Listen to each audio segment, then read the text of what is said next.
My name is Teklit, and I was born in a village called Kwazian. It's in Eritrea. It's 10 miles, maybe 10, 11 miles north of the capital city, which is Asmara. I live with my family until high school. After that, I moved out to study high school at the same time. So I was an athlete to train, track and field, to be specific, until I was imprisoned by the regime.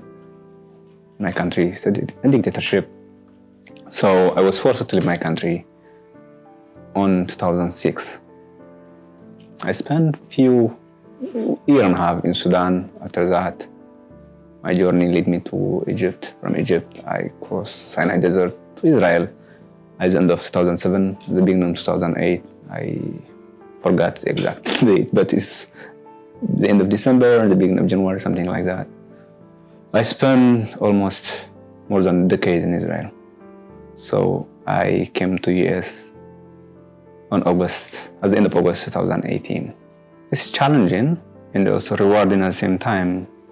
The challenging part of it is because you have to force yourself by a situation to learn new things, to learn new languages, new culture, new way of life. You have to forget what you learned from your childhood, and you have to adapt to a new life, wherever country that you are residing. And the benefit of it is like you learn how humanity is beautiful. And sometimes people teach you way of life, sometimes people give you advice how to survive. And sometimes it's not just pain, and also you learn good lesson for life.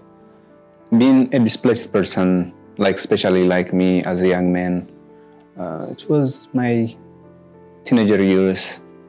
In the beginning, it was tough even for me to find the food because you left home, no money, no family support wherever you go. Always, it's not about tomorrow, it's about today. Like, how can I pass with 1 meal or 2 meals per day?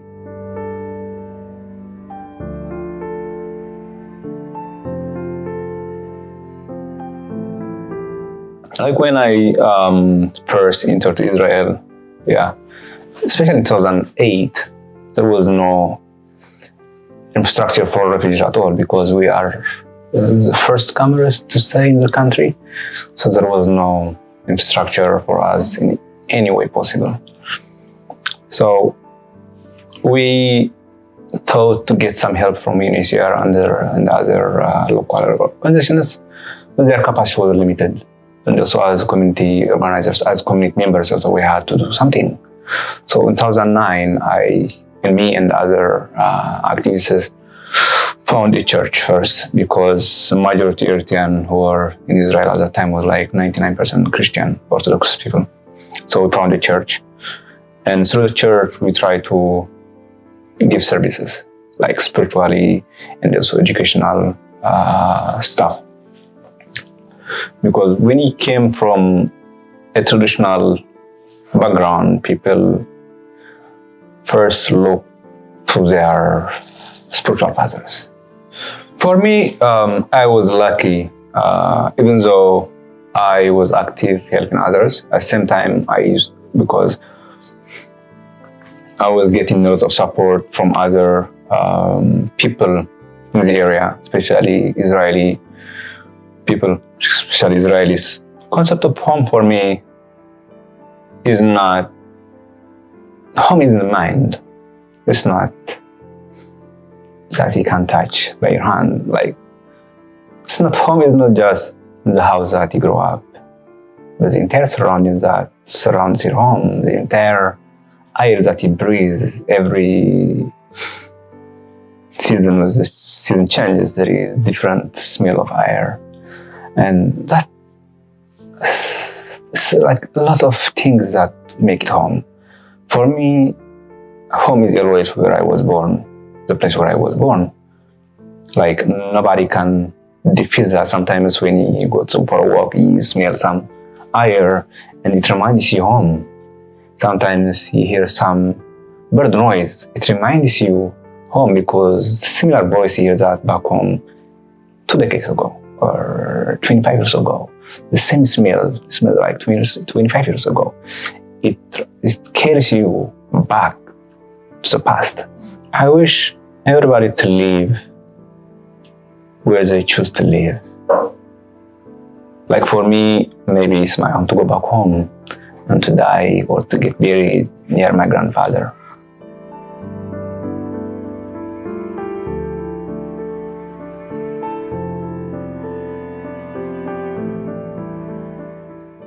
People have the right to be afraid of refugees. I don't dismiss their emotions, which is wrong, but I try for years to understand where this hate came from, or at the end of the day, it's fear. People are afraid. Like if somebody, for example, I am a dad, I'm a father now, I have a child. If somebody came in my neighbor, somebody that I don't know, somebody I never saw, somebody I never spoke his language, somebody I have no idea if he's a criminal or innocent person. And if I have, as I said, I am a father now. If you imagine if I'm a father with 2 or 3 teenager daughters. Yeah, a young man is living near my door, I don't know about, and I see in the media it's about violence, rape, and other stuff. Yeah, I will be afraid. It's natural. It's natural. And it's fear. So how do we break that fear? First, know those people. I'm a displaced person. At the same time, I don't live near a criminal or a rapist because it's not safe for me as well. So people should have